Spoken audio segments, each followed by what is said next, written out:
greatest living expert on all matters extraterrestrial, UFO-like, and other matters relating to the politics of the cosmos, I would say. It's a mind-blowing situation. For the public, it's like, oh, a conspiracy theory, it's entertaining. But if you're actually in a responsible position and you find out that there's a whole secret government program that you don't know about, it's a shock. This report comes from a shadowy Pentagon department that was shut down in 2012. The disclosure movement has been hijacked by people parroting the narrative and the script being written by these black projects. I would say 90+% of everything that's going to come out is false. The most widely seen UFO right now is not alien, it's actually ours. It's a great cover story for all kinds of criminal activities. Blame it on the aliens, right? If we are being visited by interdimensional beings, we should know about it. This has the big disadvantage of the truth being much more unbelievable than the fiction. It's the crash retrievals that are the Rosetta Stone for solving the UFO cover-up. The implications of this is the difference between an extinction level civilization versus one that's going to take off to the stars. Whoa, what the hell?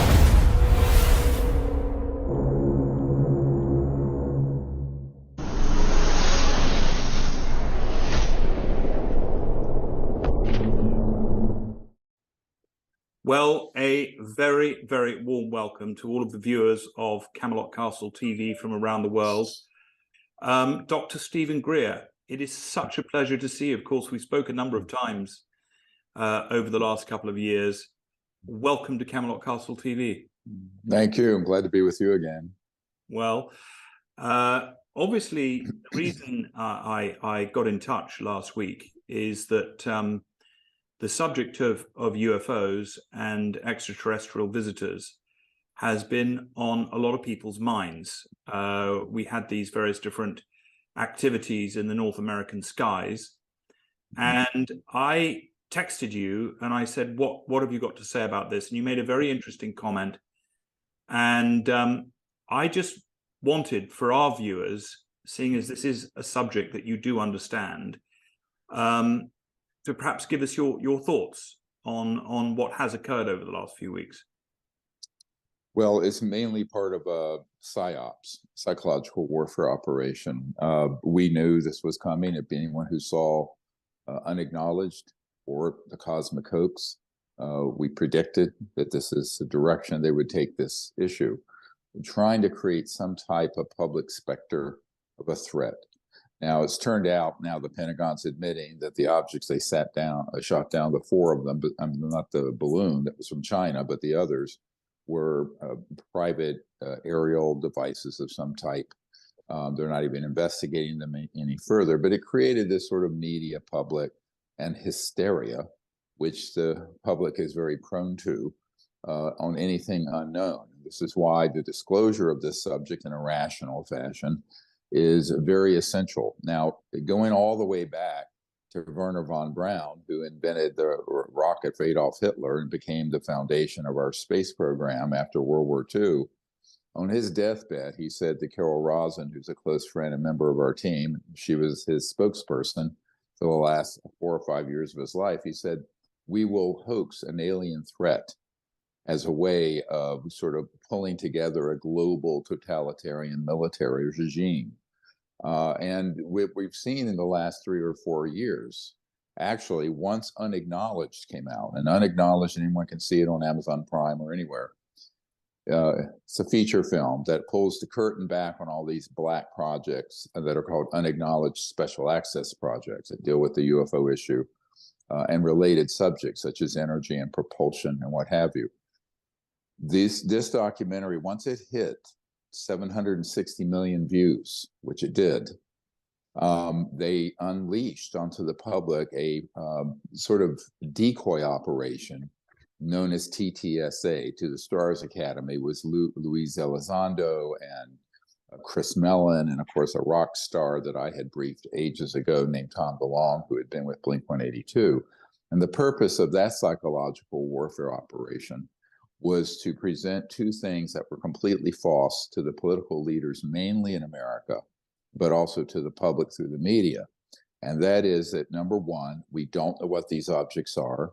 That's a bold-faced lie. We do know what they are. And number two, they're a threat to the national security. So this mantra, which was repeated thousands and thousands of times in the US and global media, after they released the F-18 Hornet footage of our jets chasing these objects off the coast of California, the so-called famous Tic Tac UFO, looked like a white Tic Tac, caused this flurry all through the world's media, but it was couched in these two false premises. And the reason they did that is that unacknowledged, clearly and unequivocally proves that there are two types of UFOs. The ones that are clandestine aerospace projects that are man-made anti-gravity devices, and we have them. My uncle was Northrop Grumman. These have been developed since the 50s, 1950s.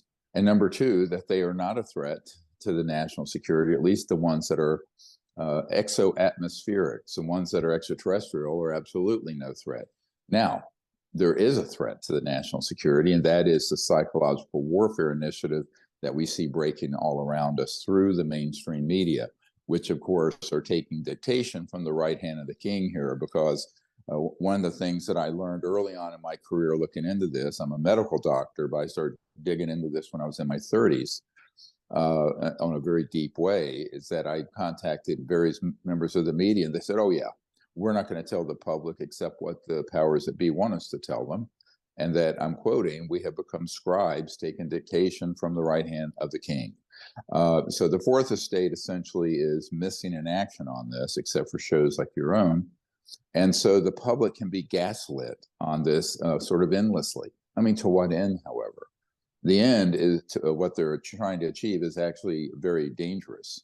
Let me give you an example. The gaslighting of not just the public, but our political leaders has led to decisions at times that threaten world peace and world security. Because if you are a general or an admiral, and I briefed many of them, and you think these objects are a threat, then you're going to try to shoot them down. Well, here's what they're doing. They're either shooting at objects that aren't a threat, or the ones that are of man-made origin, and not from China. They're from the desert in California, from the Lockheed Skunk Works.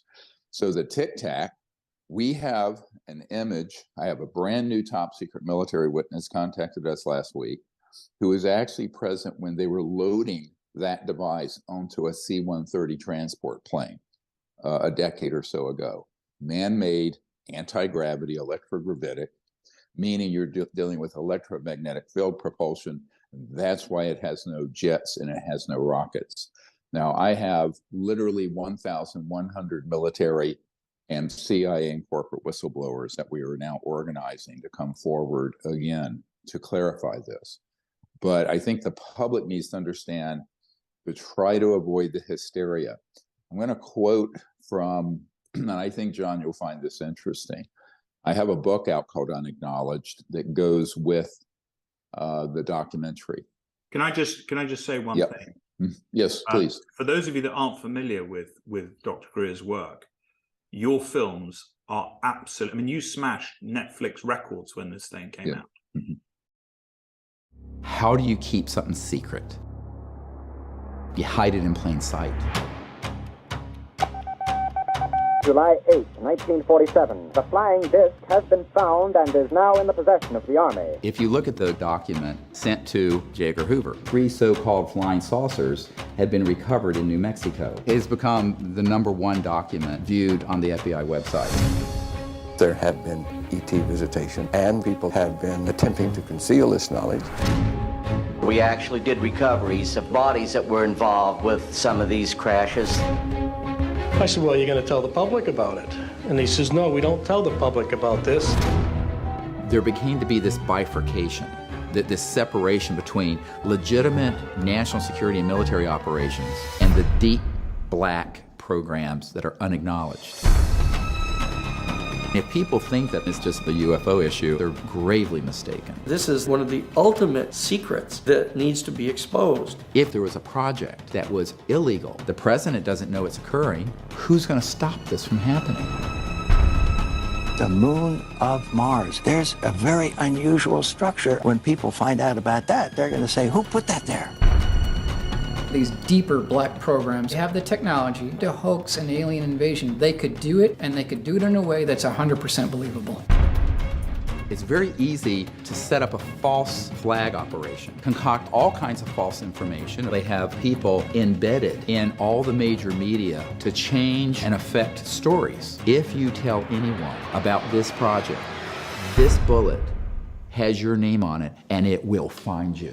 The strategy was that first the Russians were the enemy, then terrorists would be identified, then third world country crazies. The last card is the alien card, and all of it is a lie.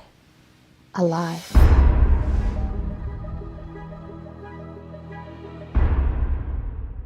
But, you know, you've got to watch. And I suggest what people do is start at the beginning with your first film and then go through the entire series, because this is extraordinary communication.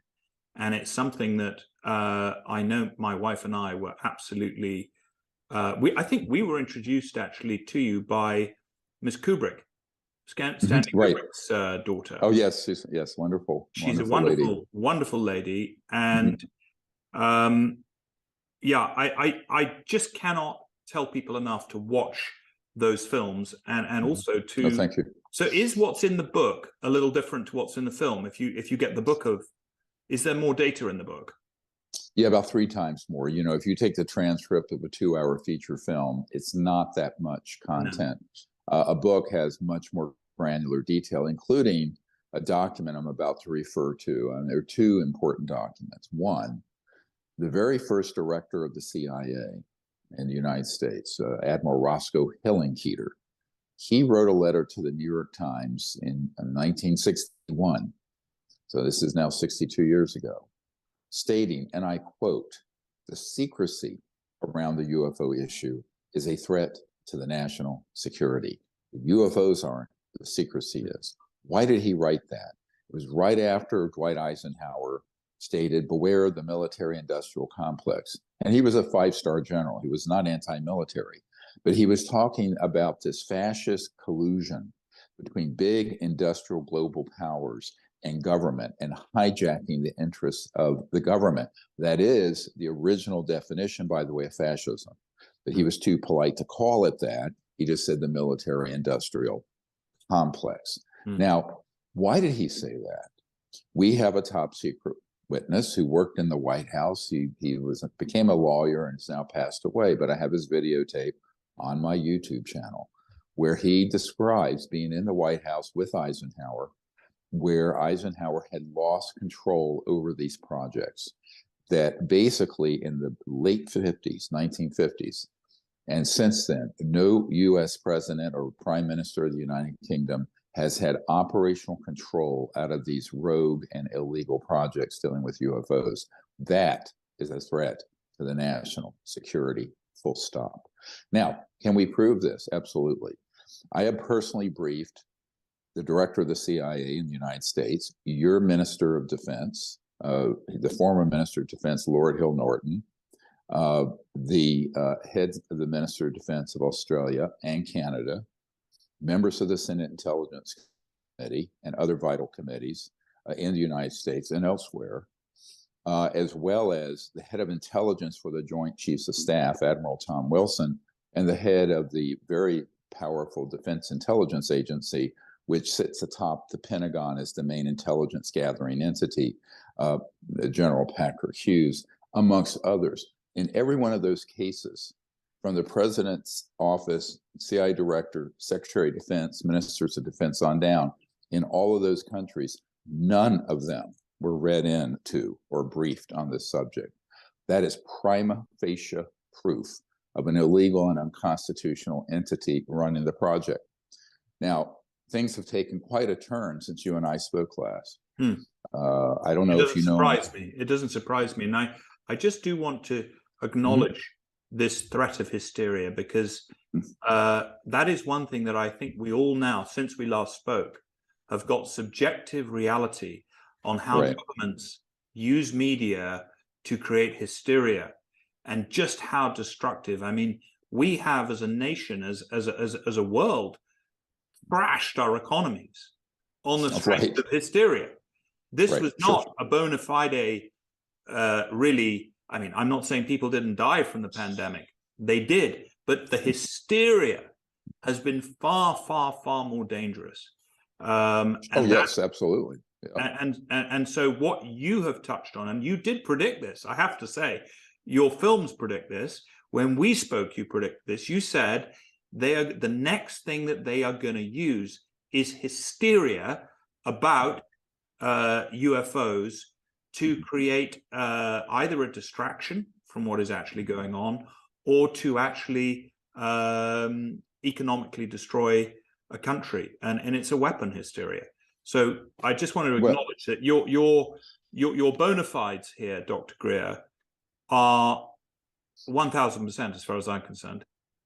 Well, there's a long history of this too, John. I mean, we don't have to start reaching for sort of tangential conspiracy theories. It's settled history that for the Vietnam War, the Gulf of Tonkin, we actually staged and exaggerated an attack on our ships in the Gulf of Tonkin to create the hysteria and anger back home in the States, to expand the Vietnam War, which was a losing proposition by the time they did that. They knew it, because it was going to enrich the warmongers in the military-industrial complex. That was the main purpose. Number two, it's settled history. Colin Powell, who had been chairman of the Joint Chiefs of Staff, Secretary of State during 9/11, was marched up to UN with fake evidence that Saddam Hussein had weapons of mass destruction when we knew he did not. And Dick Cheney and his henchmen pretty much set up the Secretary of State to present false evidence at the UN to justify the invasion of Iraq after 9/11, when in reality, Hussein had not, although he was no picnic, Saddam Hussein had nothing to do with 9/11. He was more of a socialist, sectarian, non-sectarian Ba'athist. He wasn't religious, certainly not a jihadist. And he did not have the weapons they claimed to justify going in there. Now, that was a $2 trillion expedition, with ending up having hundreds of thousands of lives killed, if you count Iraqi lives, and their human lives too, by the way. And so you have this situation where the kind of fear that is engendered from an event, let's say like 9/11, we had the Patriot Act passed in the United States, where most people didn't read it, but it pretty much allowed the state to surveil everything from every private American through data mining and through the big tech companies and the National Security Agency. So I think that many of these events are exploited, such as 9/11 or the conflict in Vietnam, by those who want to expand their power and reach, and frankly, their control over the global narrative. Because any demagogue, whether they're a religious demagogue or a political demagogue, through history can be shown very easily that they use fear and intimidation to control the masses. And unfortunately, it does tend to work. I mean, I have to say, I'm not sanguine that most Americans have been inoculated yet from that. And then, of course, you mentioned the big one that occurred, the COVID. Now, I think COVID and the hysteria that was deliberately pumped up for that was a beta test of what's coming. Yeah. It was a beta test for the big one. And the big one is going to be positing that we're having some kind of threat from outer space, which absolutely is bonkers, and there's no evidence of it. However, it would be easy to deceive the public on this. How? We just saw it. Look back at what I just said. U.S. covert, illegally run, unconstitutional projects have launched UFOs that look alien, but are made at the Lockheed Skunk Works at my uncle's old company, Northrop Grumman. They fool the media, They fool UFO researchers, and they have fooled members of the Senate Intelligence Committee and National Security Council staff here. I'm in Washington, looking at the White House right down here from my place here. So, because you're actually based, just to explain to some of our viewers, you're actually based in Washington, D.C., and you regularly brief incoming administrations on the actual, I don't know what you even call them, unacknowledged programs, really. What is your role in that sense of you briefing incoming administrations? Because I think that's very interesting. Yeah, well, I've provided a presidential brief to every administration since Bill Clinton. And to some of the cabinet members and what have you. Now, the big changes happened. A couple of years ago, the Congress of the United States passed a law and signed into law a requirement that the Director of National Intelligence here in Washington provide a report, and that the Pentagon provide a report to Congress about UFOs, or what they now call UAPs. You know, they change the name every couple of decades. But which is another psychological warfare. What does a UAP stand for? Sorry for our viewers. Yeah, unexplained aerial phenomenon. That's the nom de jour for people trying to deceive and obfuscate the matter. Of course, even UFO is nonsense. They're not unidentified.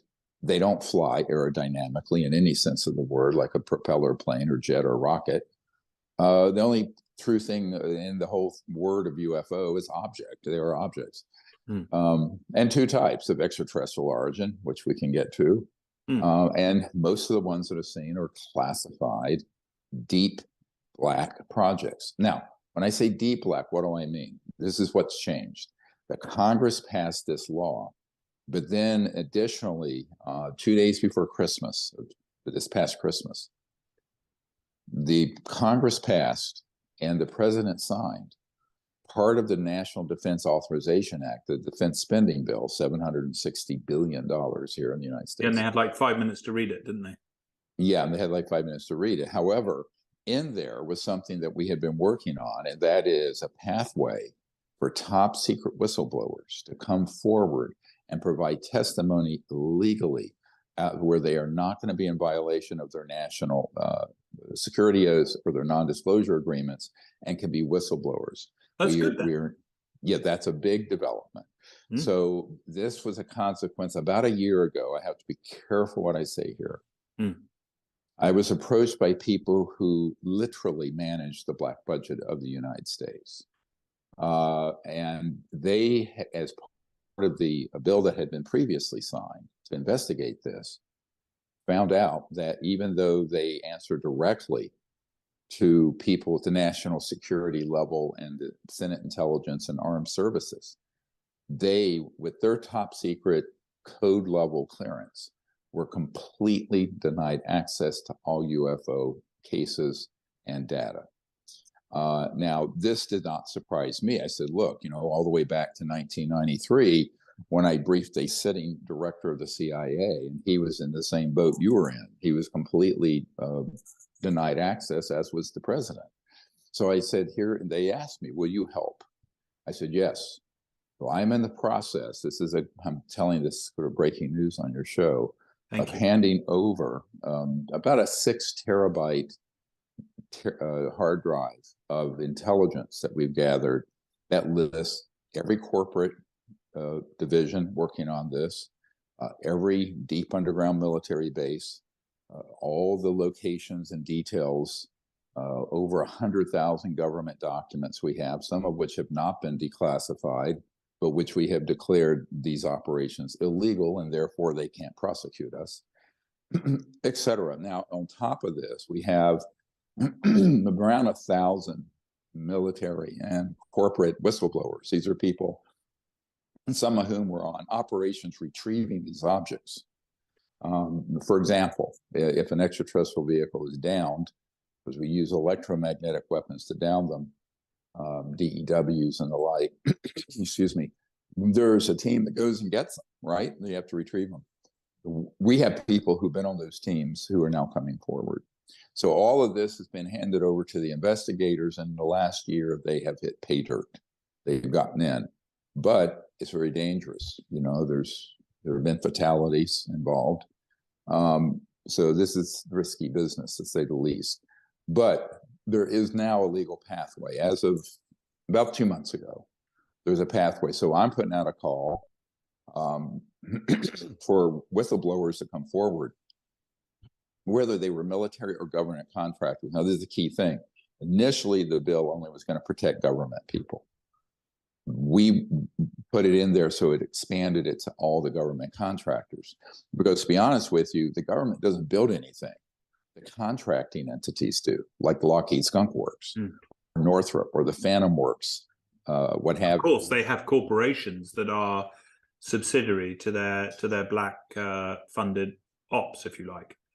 Yeah, and the balance of power is actually with the corporate financial, not the government. Because to the extent that anyone in the government, that where I'm sitting here in Washington or in London, would know anything, they would only know if they've been read in or briefed. And frankly, you're only read in and briefed if they identify you as a bona fide sociopath, willing to break the law and do all manner of illegal and they activities.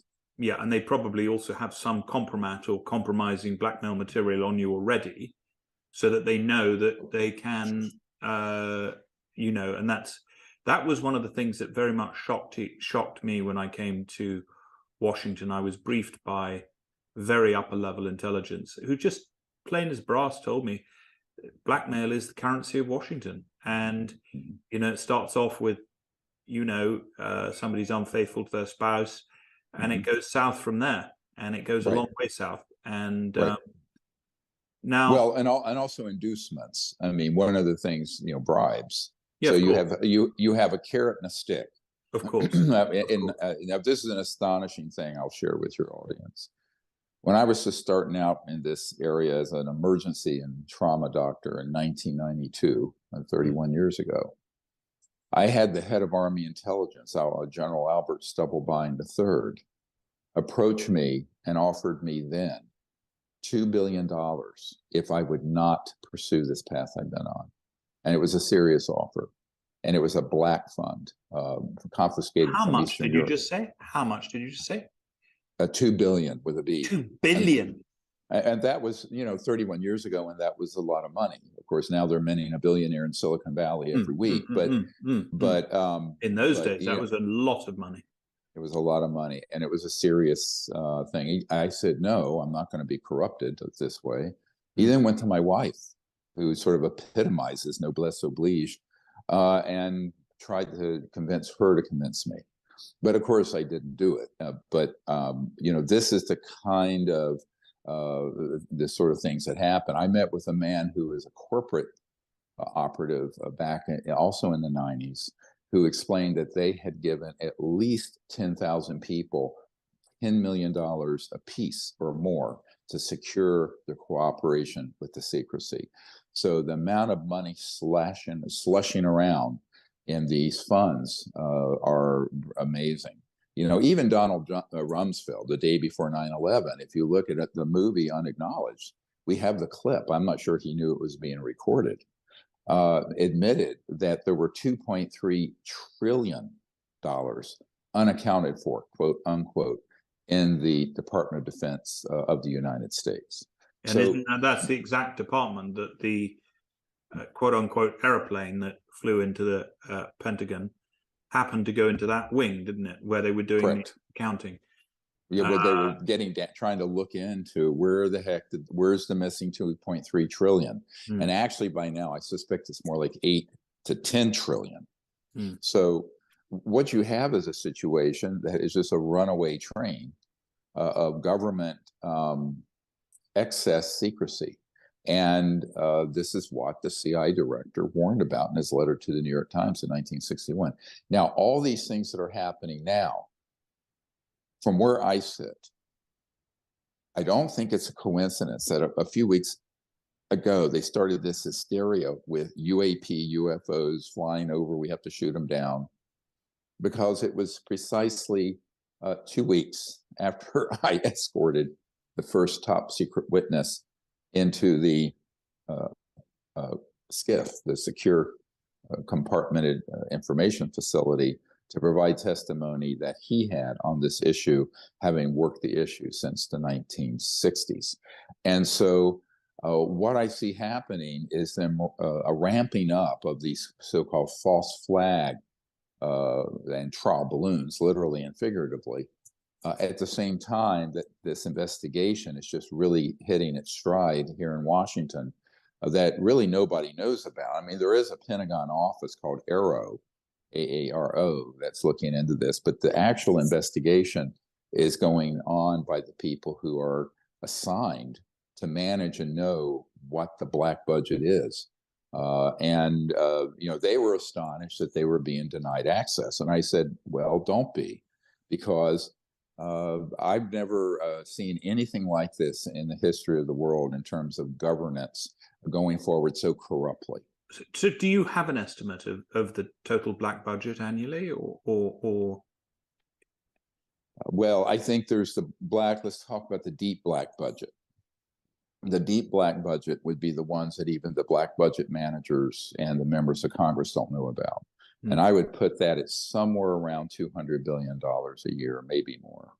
Now, that does not count other creative means of revenue generation. What do I mean by that?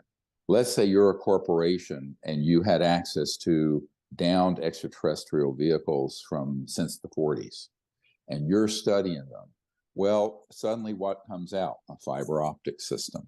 That's where that came from. If you don't believe me, read what Colonel Corso wrote, because he handled the material, and he wrote a book called The Day After Roswell. He was a full bird colonel who managed these programs for a time. Or you have some other technology. Those get spun off, but they create a revenue stream that in part goes back into this black world, corporate, global. So part of, if you like, the commission, they get a kickback, or if you like, they get they are sort of shareholders in the new technology that has been reverse engineered from UFOs that have been downed. This is essentially how you're describing it. It's a huge science and technology story. You know, as a doctor and as a scientist, I look at this as the biggest unacknowledged, literally, breakthroughs in science and technology ever. I mean, in human history, that is being kept sequestered from the public. But, you know, we have, if your viewers want to see what's happening right now that we're working on, we're just finishing this documentary film. It'll come out June 6th. You're invited to the premiere if you want to come in LA. Oh, well, thank you. Is that going to be in Washington, or where are you having that? Los Angeles, yeah. Oh, how lovely. Thank you. Yeah, it'll be in Los Angeles. We're looking at probably having it LA Live, big premiere location there in Los Angeles. But that's June 6th of this year. But what this film is, it's called The Lost Century and How to Retrieve It. The caption is How to Retrieve It. So what is the Lost Century? Now, if you go to, we have a site we crowdfund all our films, by the way. We have no corporate sponsors and don't want them. It's the Lost Century. So people can actually, if they want to, sorry to interrupt, they can actually help you get this message out, participate with it. Right. That's fantastic. That's how it's done. So the site is thelostcenturyfilm.com. Thelostcenturyfilm.com is where you can see the synopsis of the film, but also make a contribution. And it's important for people to understand all these documentary films we've done have been crowdfunded by the people, and have also the publicity to get them out has been crowdfunded, because our distributor puts nothing into getting the word out. And if you just release a film and don't get the word out, then it just sits there. So that's something we fundraise as a public interest group, so people can contribute there, and it would help us a great deal. The other thing that we're going to be doing around the same time, we have a tentative hold on the National Press Club here in Washington to hold another disclosure event here. Oh my God. That in June, also June 12th. Well, the last one was phenomenal. This will be more significant. That one had about 800 million people see it.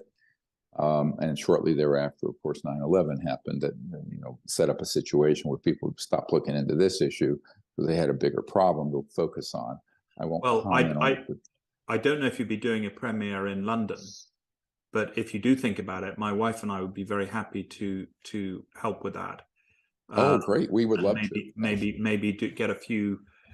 We'll discuss that anyway. But just back to your point about whistleblowers. Of course, this week we've seen really what I can only describe as the infiltration of Veritas, and of course James O'Keefe today has walked away from that organization. Is now going to be striking out on his own.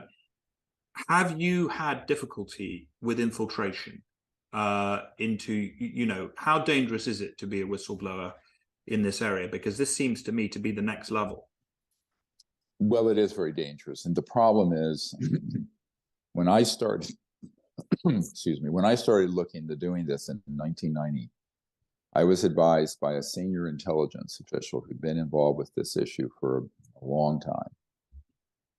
He said, do not set up anything that can be infiltrated through a voting membership or a board. You have to maintain control over 100%. The entity. And I thought it was a rather strange recommendation. I later found that almost every research entity dealing with this subject had been infiltrated and that their interests had been subverted and they had been basically neutered along the way or rendered ineffective or corrupted because the assets that are out there in counterintelligence to be sure that they control the narrative is very substantial. I've mentioned the threats that people receive, but also the inducements and bribes. But ultimately, they can just sort of slip people in who appear to be supportive and are actually Trojan horses. They're just special operatives. And that's how counterintelligence works. They're not wearing a name tag saying CIA, I'm going to bust into your organization. So I've learned to be very circumspect, to have hold tight reins over what I'm working on. I have a very trusted inner circle of people that I work with, some of whom have been with me for 25, 30 years working on this problem. So, and then people who surface, you just, as the Bible says, ye shall know them by their deeds. And you pretty much get one bite at the betrayal apple and then you're out on your arse. I mean, I'm very strict about it, frankly. So, but you have to run it that way. I mean, it's sort of I know it sounds terribly autocratic, but in a sense it has to be because of the risk of exactly what you just brought up of infiltration and subversion. Now, let's, for your viewers who are new to this, again, I always tell people, don't take my word for it. Look at a Canadian top secret document we acquired. The provenance is known. And it's from 1950. And it states, number one, flying saucers are real. That's what they used to call them. They didn't have a euphemism like UAP or UFO. It was just, boom, flying saucers are real. The second point was, there is a very high-level team headed up by Dr. Vannevar Bush, who headed up the Manhattan Project for the atomic bomb, studying the, quote, modus operandi, the mechanism of action of these devices, how they work, what's the energy source, etc. We'll get more into this in a moment. And then the other, the zinger there was, this project is the most secret operation in the history of the United States, exceeding the development of the hydrogen bomb. Now imagine in 1950, 2 years before we detonated the first hydrogen bomb, anything more sensitive than the ultimate doomsday weapon. That's what we're dealing with on this subject, the level of secrecy. So with the kinds of funds they have and the intent to keep it secret and the intent to break the law and to assassinate people, frankly, you have a situation where what Eisenhower warned about has come full on to pass. And that is the complete corruption of the interests of the people and of government by an illegal and unconstitutional operation. Now, in the last year, and since I spoke with you last, this has been proven to the senior investigators here in Washington. They now know everything I've just said to you. The question is, what do they do with it? What do the people at the National Security Council staff or the White House Military Office or the Senate and House oversight committees, the Senate Armed Services, Senate Intelligence Committee, House Government Oversight, now that they know this, or they know it in part, they're just still digging into it. Because I tell you, a 6 terabyte hard drive, the amount of data in there, it'd make your eyes roll back. And a number of leads. And I mean, it's a granular, this intelligence archive. I'm hoping to release it to the public at some point. Or so you're going to put the whole archive public eventually? I would like to. The only thing I can't do, John, I have to redact people's personal information. For example, if a top secret whistleblower has come to me from General Electric or whoever, I would have to take that person's name you always out. have to. Yeah. No, that's good journalism, and a good journalist always protects their sources. That's unless they've agreed to come forward. Now, here's something exciting. We have some new people who've contacted us since this law was passed, because I've gone on shows like your own and put out a call for patriotic whistleblowers to come forward. And you would like to hear from people. Yeah. So if anyone listening is or knows someone who has been involved with these projects, there is now a legal and safe pathway for you to come forward, and I will personally handle the case. And if you want to come to Washington and give your information to these investigators, I will walk you literally through the door. That's what I'm doing. Wow. That's a hell of an invitation. And because I think people are spiritually burdened by what they've experienced. And ultimately, I think as human beings, or as human spirits, however you think of yourself, we want to do the right thing. Somebody traps us in a confidentiality that we know is destructive to mankind. This really weighs on the human soul. Oh, it does. And I think in a way what you're doing is allowing the world to unburden itself. And let's face it, the gaslighting operation that has really been run in on mankind since the 1950s in this area it goes back even further. Who does it? The reason we're calling this documentary The Lost Century is that the technologies, I mean, all the way back to the time of Tesla and before, I have a photograph of Nikola Tesla at this farmer, and he was a sort of self-taught engineer named Stubblefield, running his farm in 1902 on an alternative energy system that had no source of energy. It was taking energy from the electromagnetic, mainly magnetic field of the Earth. Tesla was there. Now imagine, we've been now 100 years burning oil, gas, and coal and doing things that damage the environment, but also that have left 3 billion people on the planet in such poverty. They don't have gas or electricity to cook their food. That's the new number that's recently come out. 3 billion people have no means even to cook their food. So in a world like that, how do you get to a point of peace or even spirituality? You cannot. So these technologies have been, we're going to show in this film, it's going to blow everyone's mind. We're going to actually show a United States Patent Office national security seizure and denial of patent to a man that we know who has a quote unquote free energy device, meaning it's pulling energy out of the space around it, 0 point or quantum vacuum. Remember, one of the reasons why these spacecraft, whether they're interstellar or made by Lockheed Skunk Works, can travel at such speed and distances without a payload of fuel is that if you look at the volume of space inside your coffee mug, that amount of space has enough latent energy to boil off all the oceans of the Earth, meaning it's virtually infinite. This is what Nikola Tesla called it, the infinite energy field. Well, this started to be discovered by brilliant minds like Tesla. Now, he was all over it, wasn't he? Yeah. Oh, he was all over this. But, and a lot of people think, well, what happened to it? That's an urban myth. No, in this documentary, you're going to see an actual Department of Defense, U.S., letter demanding that the FBI, J. Edgar Hoover, it was addressed to, turn over all the secret papers they confiscated from Nikola Tesla's room the day he died. So this is not an urban myth. This documentary it's all based on fact.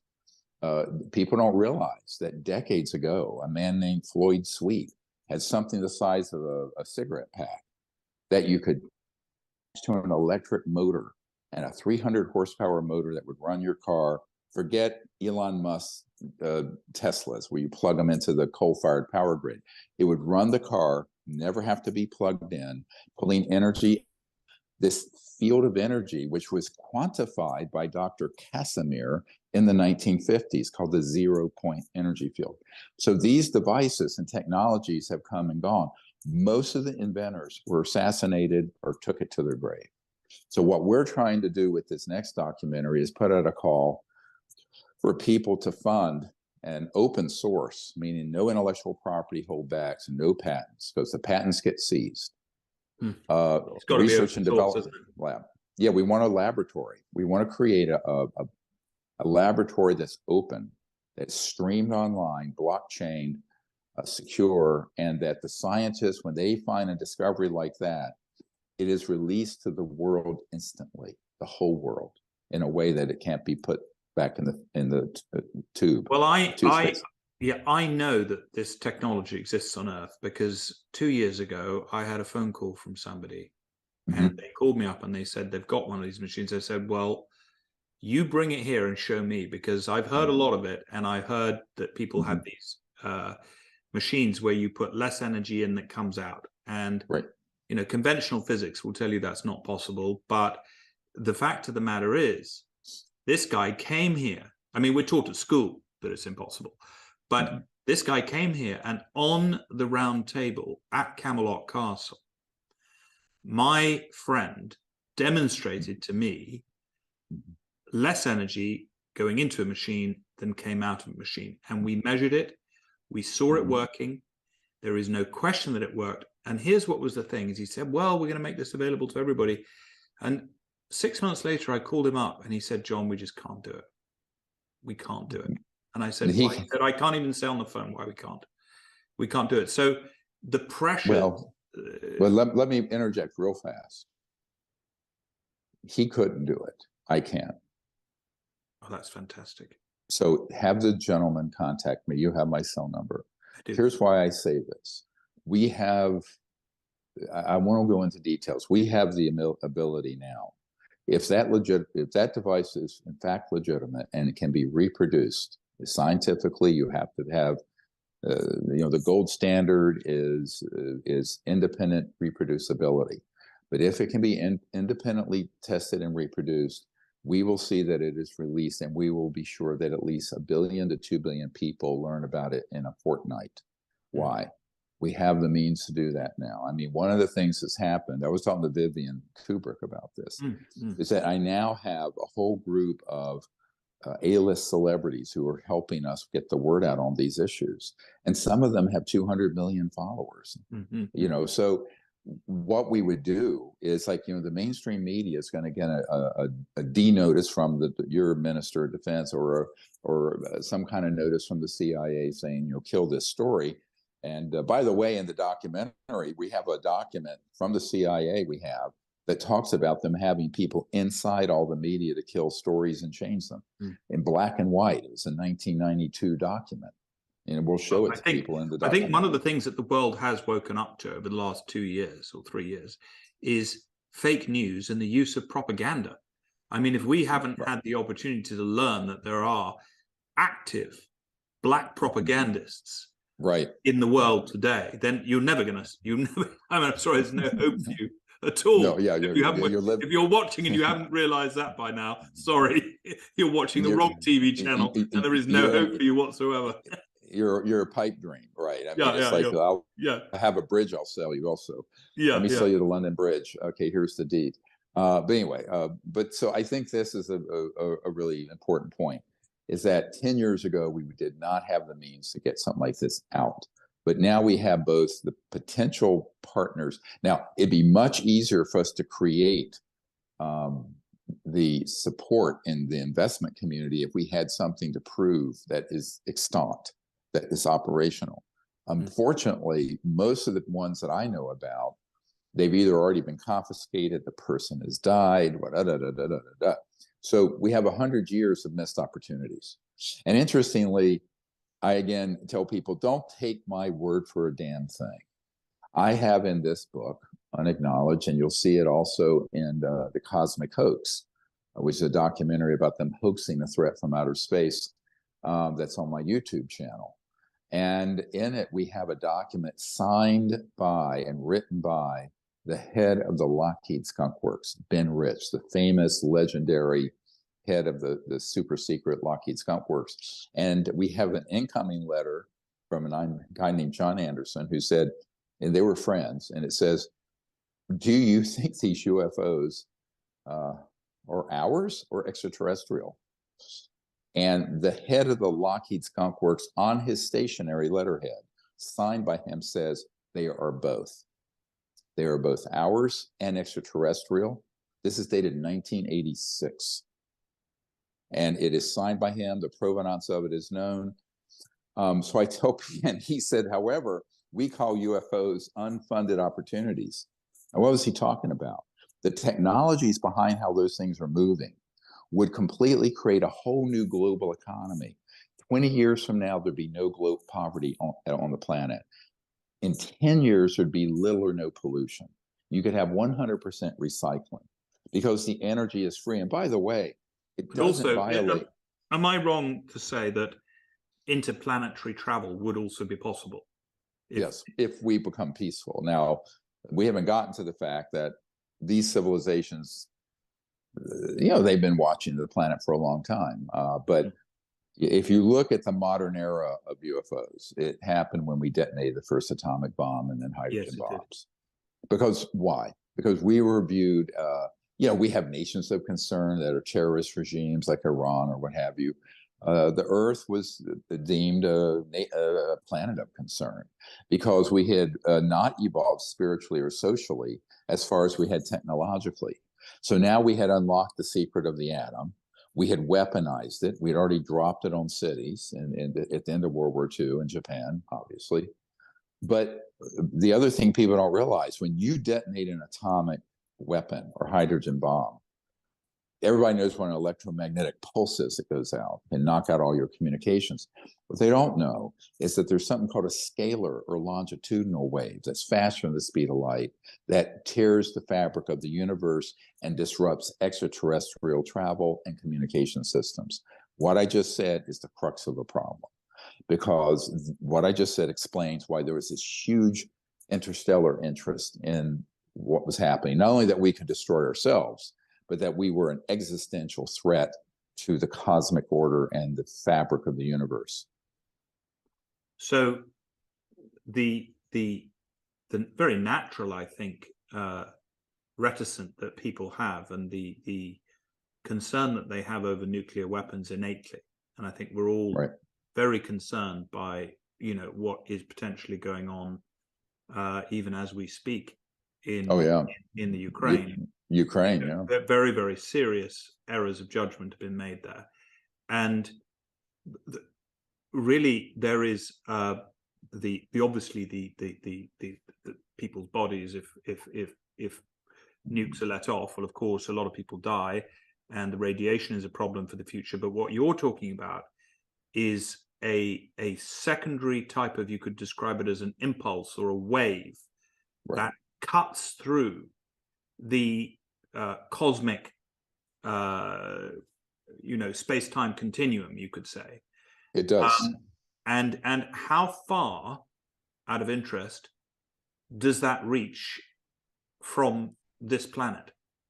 What sort of orders of magnitude are we talking about here? It certainly goes interstellar. And the problem with it is that we're talking about, if you understand quantum mechanics and the so-called entangled universe, they've done studies. Einstein called it the spooky effect because they didn't really understand it. But what it is you can take a photon or a particle, clone it, and then separate it in space at any distance. And if you touch one, the other one instantly moves or changes its orientation. Now, in physics, this is called entangled or entanglement.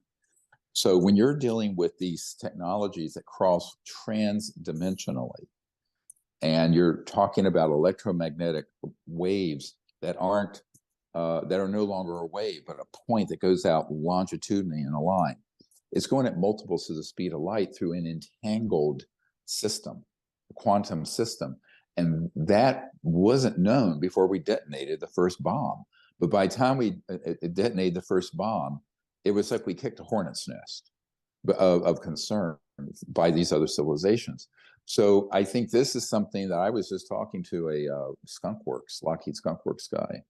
And he said, yes, this is something the current military doesn't know and understand. And they don't know the physics of this. And see, all these secrets leave the mainstream constitutional governments and their military and intelligence agencies in the dark in terms of how you formulate policy. How do you respond to a phenomenon? Do you go after it with guns blazing and shoot it down? This is one of the biggest stressors I've had in my life, is going into a meeting with someone like a general or an admiral who's in charge for enormous responsibilities in the United States. And they don't know anything about this subject, but they are therefore vulnerable to making very bad decisions because they don't have all the information. So well, I mean, think bad data in, bad data out. I mean, if you only have a part of the jigsaw puzzle with which to compute, you genuinely cannot. This is actually the reason that we acquired Camelot Castle in the first place, is because we knew that we could use this location to reach out to people. You know, people have this idea that they're seeking for the Grail, and the Grail is some type of a truth. So important for people to have full data, not partial data, not partial information. And I think that's what's so valuable about what you're doing, because how can an army fight if it does not know that it may be beating its obvious enemy there, but if it's chopping its nose off to spite its face, because of an ignorance of data, the consequences of a war can be far, far more sinister. And you always see that, funnily enough, the after effect. Oh, yeah. We've lived through so many tragedies that should have been avoided had things been known properly, just like the Iraq War, right? We just talked 100%. About it. But now keep in mind, we have multiple cases where U.S. and British armed aircraft have gone after these devices, and not knowing what they were, would fire at them or try to down them. Now, one of the problems is many of the ones we're chasing, the fly boys who fly Navy jets, Air Force jets, what have you, in your country and mine and around the world, they're not read into these unacknowledged projects. No, of course they're not. So they, when they see something like that, they don't know what to make out of it. I spoke to an admiral and his staff who were in charge of all of Atlantic Command, meaning the commander-in-chief Atlantic Command, where you'd fight World War III for the entire nuclear submarine fleet for the United States. I've been in the command center. And I will tell you that these gentlemen have no idea what these objects are. They don't know how to properly respond to them. If a false flag use of a man-made one happened, it could trigger World War III. This is when I tell you people, when the first CIA director says the secrecy around this issue is a grave threat to the national security, and that was 61 years ago. We're getting a bit long in the game here to let this secrecy go on much further, because at a certain point they can hit a button, these covert interests, and they can throw the world into the hysteria of War of the Worlds or some nonsense. So I think that this is a real vulnerability. And that's why the disclosure of this, the disclosure project, is so important, because you're not going to, unfortunately, I don't see right now there's any major media that's going to dig into this. I think we're going to have to do it as an independent organization for now. To date, in your country, in my country, the major media have only been allowing onto the public airwaves the people who we know are counterintelligence and disinformation functionaries, like Nick Pope from your Ministry of Defense, who I had met with. back after we did a close encounters of the fifth kind, where we made contact with these civilizations, and 100-foot diameter craft materialized in a field. That following spring, he invited me to the MOD and to meet with him so he could take that report, and it went up the food chain. He didn't know where it went. Now he's in the private sector, and has been tapped to go in front of the cameras and basically lie to the people, like Chris Mellon has, and like Luis Elizondo have, where he basically says the same thing. These are a threat to the national security, but we don't know what they are. Now, that studied agnosticism, which is totally fake, as well as this constant mantra of it being a threat to the national security, I always pivot and say, they are a threat to the national security, but it's the man-made ones run by a rogue transnational state that does what it wants. And again, don't take my word for it. Look at the clip we have of Senator Inouye, a very senior U.S. senator back in the 80s. And he says, there exists a shadowy government with its own Air Force, its own Navy, that's above the law and free from the law itself, and has its own funding mechanism. Now, this is one of the senior most U.S. senators saying that almost 40 years ago, more than 35 years ago. But, is that story actually being investigated by 60 Minutes or the BBC or all these investigative journalists? I don't see it. And so I think that this, of course, is a huge story on many levels: scientific, journalistic, governmental, not least of which, who's paying attention to the relationship between humans and the actual extraterrestrial visitors, the ones that are EBINs. They're called EBINs, extraterrestrial biological entities. Well, we have a very, I would say, it's not an exclusive group because anybody's welcome, but we have a group based out of England called Truth Seekers and Game Makers. And there's some it has a social media reach of 1 billion people a week. Some of the biggest social media players are on it. And I know some of them will be watching this tonight. If any of you are interested in helping to accelerate the speed at which this data can reach the general public, can it be overwhelming to the public to release this data too quickly? Are you mindful that too much truth too soon can create its own problems? It's a bit of a catch-22 because the clandestine operations are already getting ahead of the curve of disinformation and spin and fear. So we can't let this lag. Every time we move forward, they come forward with another cache of fake incidents and manufacture some threat, whether it was the events after the balloons a few weeks ago or the Tic Tac off the coast of California that our Navy jets were chasing, which was hours from I have a picture of the underground Lockheed Skunk Works base where that thing came out of. I have a photo of so all that stuff last week. For anybody that's watching, has just tuned in, that was not genuine extraterrestrials. That was all psyop stuff. No, and even the coverage of it, how they pulled the trigger. People have hobby balloons and drones and stuff up all the time in America. So, I think it's psyop. Now, remember, I have a document from 1950, so it's in my book, Unacknowledged, and it's signed by the head of the CIA, William Bedell Smith, and it's to the Psychological Strategy Board of the CIA, and it explicitly states that the UFO subject is a matter that can be exploited for their psychological warfare purposes. Now let's fast forward to 1985. Jacques Vallée, in his book, admitted and put an entry in his log that he has a CIA document from 1985 that details how the CIA was abducting peasants in Argentina and Brazil using stagecraft to make it look like they were being abducted by aliens, but it was being done for its, and I'm quoting from the document, psychological warfare value.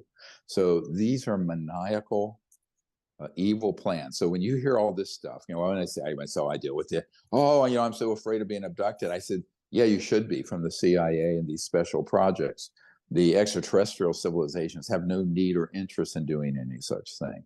But 99% of what everyone's going to hear and see on this subject is very carefully curated disinformation to put the whole, the quote unquote alien issue onto a terrifying, fear engendering pathway, which of course is the only way you seize power, when you want to eventually reveal it. So we're racing the clock, though, see, John. Yeah, it is traumatic for people. I mean, I can tell you, the investigators and the people I'm working with here in Washington, after the first couple of meetings with me, and they actually got inside and saw all of what I'm saying is true, they have a type, I call it disclosure PTSD. They seriously have it's traumatic. And, they're reaching for the bourbon bottle, right? They're reaching for the bourbon glass. But it's very stressful. Now, to the people out there who view all this as entertainment, it's all very interesting. But if you're actually in charge of the black budget, or in charge of the United States military, national security, and you find out you have been deceived for 70 years, and that you're wondering what these objects are, and your own black budget is funding them through a series of embezzlement schemes that go up into the trillions of dollars. You talk about traumatic. This is very traumatic. But, the truth, what was it, that feminist who said, Gloria Steinem, the truth will set you free, but first it will piss you off. I mean, and unfortunately, that's the situation we're in. Now, I do hope I can come to the United Kingdom. I'm thinking in September, and do a series of events there. If you well, you'd be very, very welcome to join us at Camelot Castle. But also, I've got a few friends who would probably like to welcome you in London. And perhaps your friend in Oxford that we spoke with too. Yes. I think that would be. I won't mention who it is, but that would be very interesting, and because we need to do a serious, high-level number of briefs on this. You're King Charles and his father Philip are very keenly interested in this subject. By the way, I know for personal fact. Well, I obviously I can't speak for His Majesty, but he is a sentient spirit. Oh yeah, my observation. That's what I see. Somebody who is he's willing to look at ideas that are he's not fixed in his ideas. Well, also he also has an extreme interest in the environment and the ultimate. Let's face it. Windmills and solar panels, even though I have a large solar farm, they are not going to fix this problem. The total battery storage capability that we have on the planet right now to back up those systems would run the needs of the planet for, wait for it, 75 seconds, a minute and 15 seconds. We are not going to get there. Now, these technologies, these 0-point quantum vacuum technologies, those would get us there very quickly. Now, it's going to disrupt hundreds of trillions of dollars in public utilities, oil, gas, coal. Surface roads eventually will be obsolete because you'll have the ability to float over them. The problem with all of this is that transition should have began in the 1920s. And here we are in the 2020s, having frittered away what I call the lost century. So there's a lost century of evolution, spiritual, social, economic, environmental. But, visualize this. This is what we do at the end of the Lost Century film, is we show the world 10 years after all this begins to come out, 20 years, 100 years, 500 years, 1,000 years, and the whole transformational life on Earth. This planet really could be a paradise. And it could have evolved to that level already had there not been the corrupting interests. We're not talking the billionaire here and there. We're talking trillions, hundreds of trillions of dollars in assets that are being protected to maintain the status quo. Now, and I understand that from a macroeconomic point of view, but if the macroeconomic interest begins to strangle the earth itself, and it's a system that a priori requires half the world live in abject poverty. 48% of the world doesn't even have indoor plumbing. As I mentioned, 3 billion of the 8 billion don't have any way to cook their food. You and I are very lucky, but I mean, think of the other children of the earth. So if you're going to actually look at the globe, the planet, in any kind of realistic way, we're going to have to step up the game. And so even though, yes, it may be sort of a future shocking information coming out, we really can't delay it another 100 years. I don't think it can be delayed another 10. If we don't get this resolved in 10 to 20 years, we're pretty much going to be cooked. And, we just had our 12th grandchild. I have 4 daughters and 12 grandchildren. Really? Well, many congratulations. That's fantastic. 12 grandchildren. 12, yeah, a nice dozen. That's exciting. So you think, well, what kind of planet are we leaving them? You have children, adorable. That's why we're doing. That's why we're doing what we're doing. And I never forget when my dear wife, who you've met, had our first child and gave birth, and it's such an experience. Oh yes. And I remember thinking, what world have we created for him to come into? And at that point, I just decided, you know what, I've got to step up my own, because it's a little bit of a risk for us too, to talk about these things openly, which we have done. Of course, yeah. But it's riskier if you don't. Exactly. That's that's how evil prevails. Good men do nothing, right? I mean, that's saying, but we have to do something. It's a moral obligation, and that's the call I'm making to all these people, your country, my country, around the world, who've been part of these covert operations.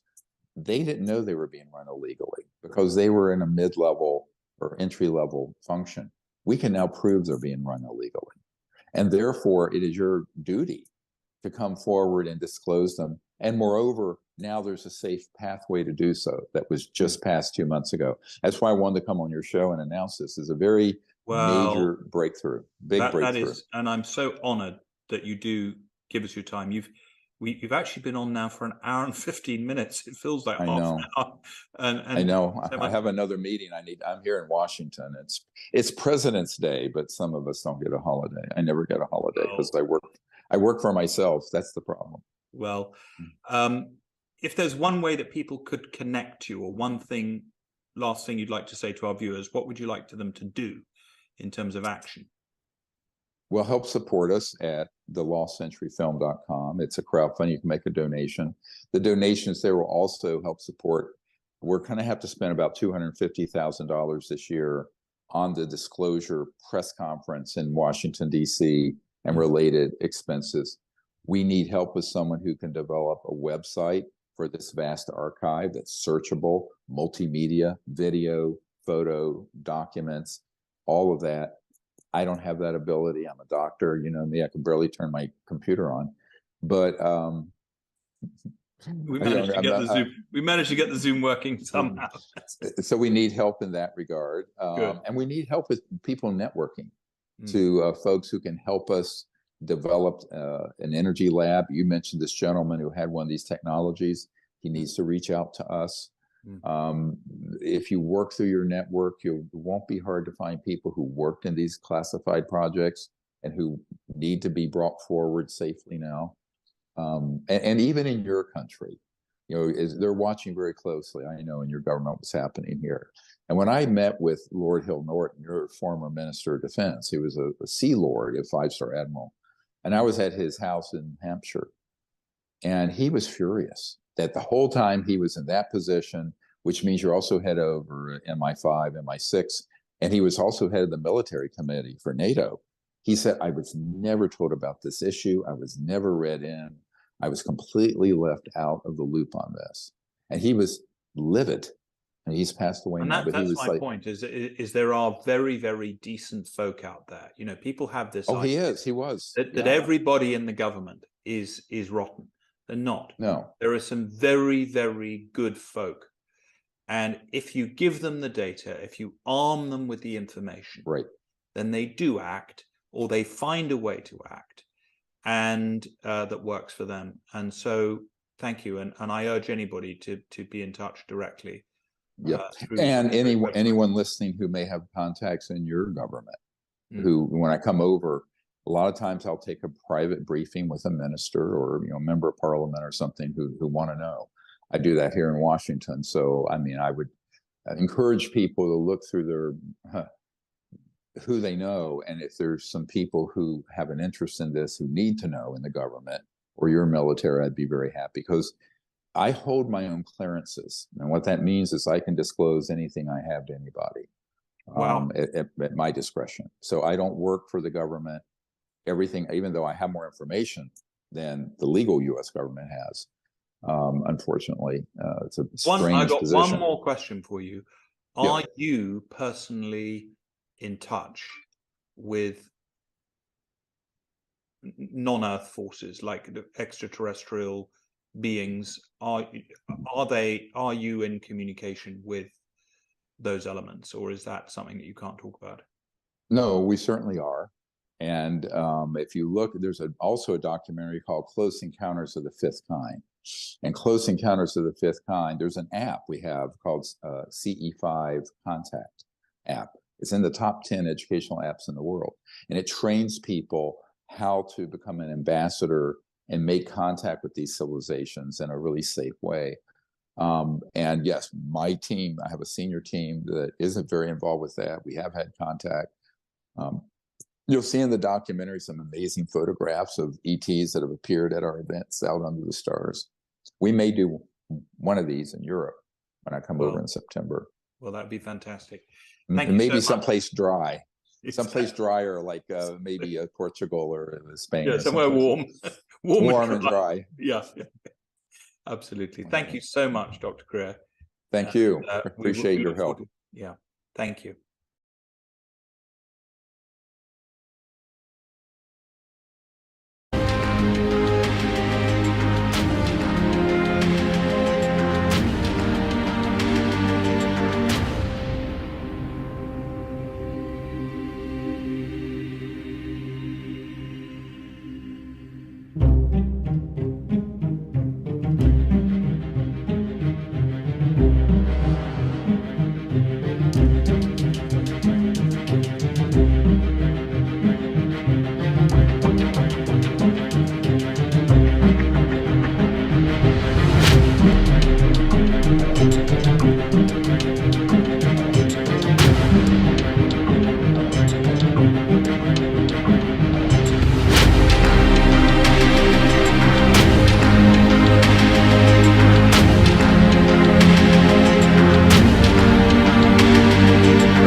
Network.